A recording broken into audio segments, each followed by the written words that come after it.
Ok, diretamente dos nossos estúdios em Salt Lake City, eu sou o Gilbert Gerten, presidente de Alumos, e tenho comigo aqui hoje... Rafael Jaber.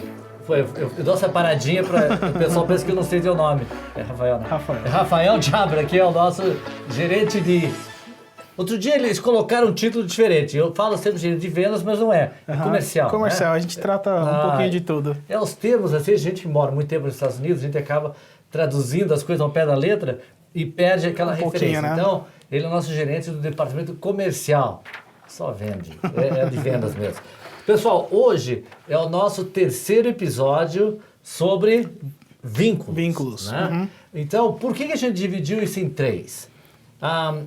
Essa é a razão mais complicada para você conseguir o teu visto estudante. É você provar para o governo americano que você tem vínculos. Exatamente. Né? É importante a gente sempre dizer que dentro do 1060, como ele está dividido, uma parte importante é a gente comentar sobre os vínculos, né? Então a gente já falou de propriedade, falou de trabalho. Isso. E agora a gente vai falar de família, que é um vínculo importante. Apesar de ser subjetivo, ele tem um peso fundamental no seu visto. Algumas pessoas perguntam pra gente, né? Aquela história, pô, eu tenho um primo meu que mora nos Estados Unidos, devo comentar? Não é vínculo, né? Não tem nada a ver exatamente. com vínculo. Mas alguns de vocês, pode ser que tenham os pais que moram nos Estados Unidos, ou um parente bem próximo. Já tem irmãos estudando aqui com a gente. Ou isso, né? Então, a gente vai falar um pouquinho sobre isso, como é que isso pode afetar vocês. Agora, Rafael, vínculo familiar. São todos aqueles familiares próximos, então a gente sempre fala os familiares diretos, pais, mães, irmãos, aqueles que convivem com você, né? Então, ou que você vai deixar no Brasil por conta da situação deles, né? Eles trabalham, ou aqueles que estão vindo juntamente com você, né? Você precisa colocar essa informação dentro do seu DS 160, porque é uma das informações que eles vão, durante a entrevista, perguntar quem que vai com você, quem é que fica. Então, a gente sempre tenta esclarecer. Os parentes diretos precisam constar no seu DS 160 e você precisa explicar. Então, agora, esse talvez seja o vínculo mais fraco que existe. Durante a tua entrevista, você deixar o pai, a mãe, o irmão, a irmã, não vai dar muita garantia que você vai voltar. Né? É compreensível, eles entendem que é uma forma de vínculo, mas como a gente disse, ele é um vínculo um pouquinho mais fraco, mas que ele tem que constar, porque eles querem entender a sua situação. O importante é constar, você explicar bem sobre isso aí. Então vamos ver o seguinte, eu estava vendo aqui, nisso que você estava falando, então vínculos familiares, né? Os pais, irmãos, esposa, filhos. Vamos falar um pouquinho sobre esposa. Eu tenho visto, às vezes,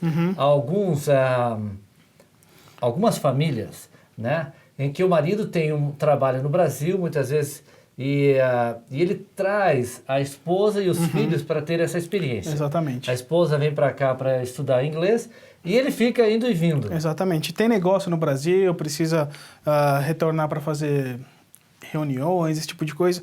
Então, eles têm essa liberdade, né? Você, como dependente, é um pouco mais flexível. E eles querem saber se justamente quando você faz o seu 1060, você vai colocar essas pessoas que ou vão estar acompanhando com você ou ficando no Brasil, vindo para cá com, por exemplo, um tipo de visto diferente. Às vezes não precisa ser o F2. Se já tem um visto de turista, pode vir a entrar desde que não fique como um dependente aqui no território americano. Então, a chave para os vínculos familiares, ela depende muito de como é essa vinculação. Uma coisa que é importante, a gente já comentou isso em outros episódios nossos aqui, quando o teu sponsor, o teu responsável, a pessoa que vai demonstrar é um familiar, um vínculo, ajuda. Com certeza. Então, esse é o vínculo familiar que cria uma certa confiança na hora da aplicação do visto. E vale a pena mencionar que às vezes a gente tem alguns estudantes, por exemplo, ele está numa licença, ele vem para cá estudar e a família fica no Brasil. Eles não têm a necessidade, porque a esposa, os filhos estão na escola, a esposa tem uma profissão. Então ele vem para cá, por exemplo, estuda um semestre, pratica o inglês e depois retorna. Então, Zé, como você estava falando, né, quando o sponsor é um membro da família, ajuda dá mais muito, credibilidade. Dá mais credibilidade, exato. Quando eles perguntam, né, qual que é o seu vínculo familiar com essa pessoa?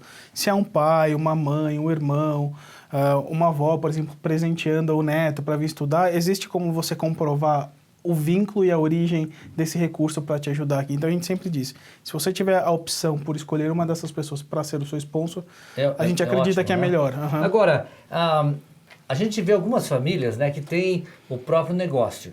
Não é um negócio familiar, mas o pai ou a mãe é dono do negócio. Sim.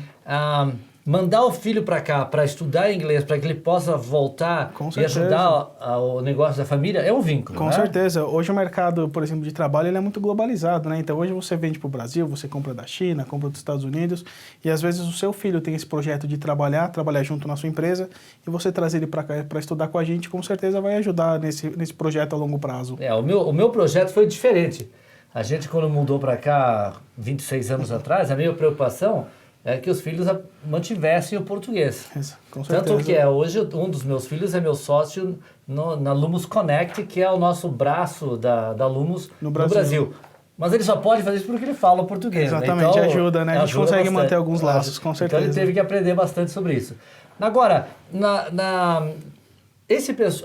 o aluno que vem para cá, né? Vamos falar um pouquinho sobre aquelas famílias que vêm e que o marido fica.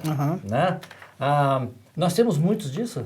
Temos vários casos que os pais ou aqueles que são dependentes ou trabalham para uma multinacional, precisam estar no Brasil, ou tem algum negócio que demanda que eles vão. Ou pode ser autônomo Pode mesmo, ser autônomo, por né? exemplo, um advogado, um engenheiro, alguma coisa do tipo assim, tem o seu escritório no Brasil e ficam fazendo a cada 2, 3 meses, vão para o Brasil ou vêm para cá, ou tem alguns casos que a cada 15 dias eles estão indo para o Brasil. Temos diversos alunos assim.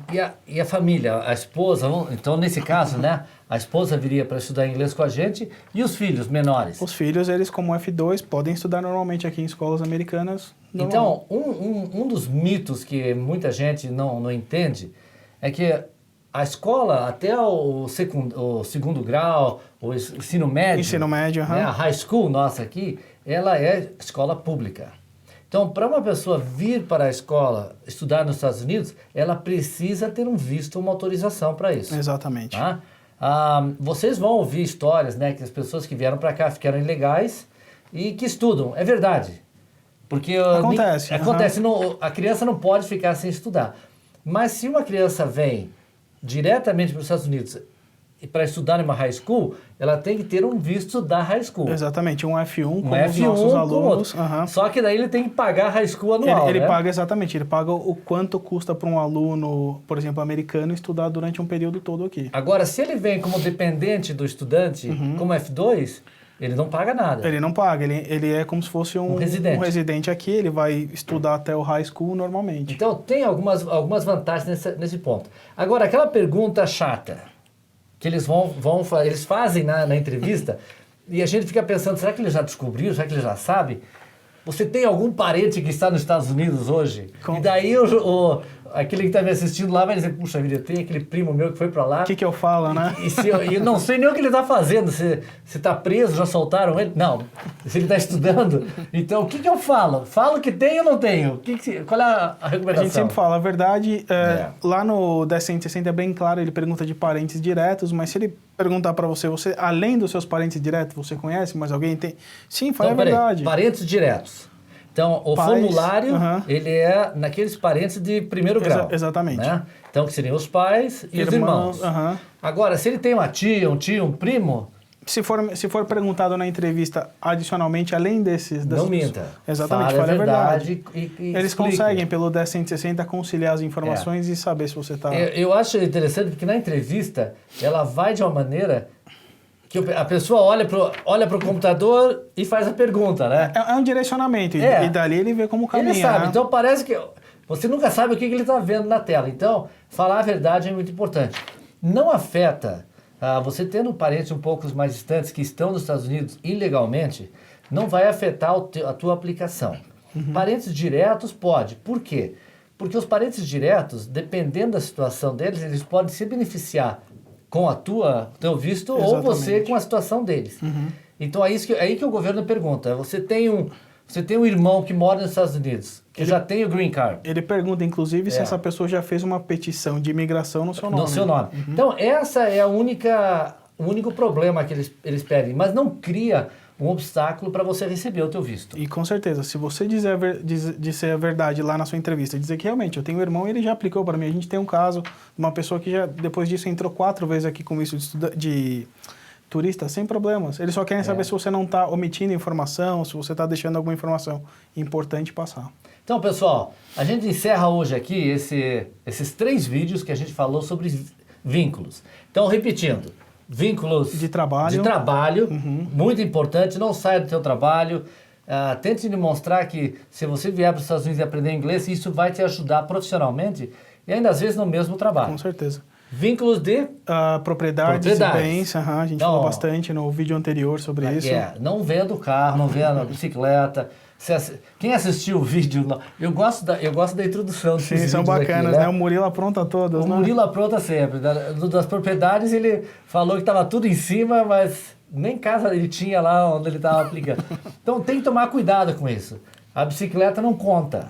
Mas se você tem propriedades, tem casa, tem terreno, isso é uma coisa que com mostra certeza, um certo vínculo. Dá uma garantia, com certeza. E hoje a gente falou para vocês brevemente, porque esse é o mais leve de todos, os vínculos familiares, né?